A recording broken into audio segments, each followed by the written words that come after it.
Welcome to How I Made the Monster, a little crash course look behind the scenes about how I brought some of the hiimmarymary monsters to life. In this video, I'm going to go over how I made the shadow monster. I actually had two different methods to create the monster. The first, rotoscoping. If you aren't already familiar, rotoscoping is a method used in animation and VFX where the subject you're animating or masking is traced frame by frame. Yeah, you heard me. Frame by frame. In the majority of shadow monster appearances, it's a black solid rotoscoped in a mask. It made a jarring, almost animated look that I really liked. To do this, I would shoot a location twice. Once with the lights off, aka the final one you'd see, and again with the lights on, acting out what I wanted for the monster.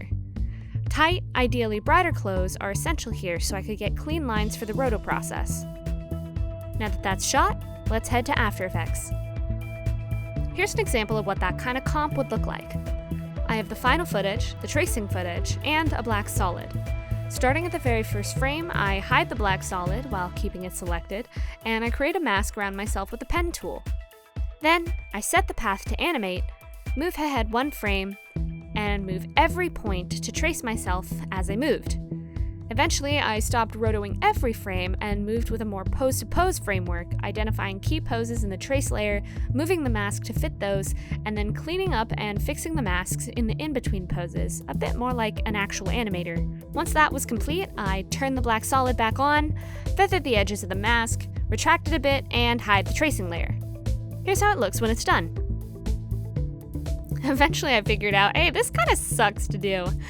It's painstaking, utterly maddening at times, and takes forever to make look good.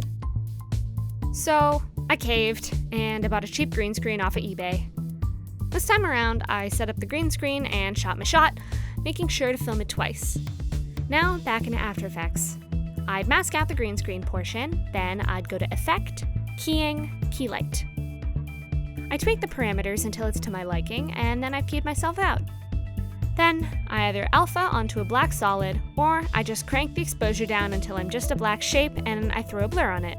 Way quicker and much easier. Even with the green screen, I still did a fair amount of roto towards the end as some shots just didn't work as well with the green screen or had a different scene setup. The Shadow Monster's voice was purely my own, with no modulation required. I'm gonna be honest, I tried to recreate what my stomach sounds like when I'm hungry. I'm not even kidding. And that's how it was done.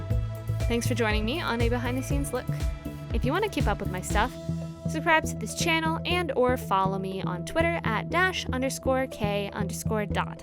See you later!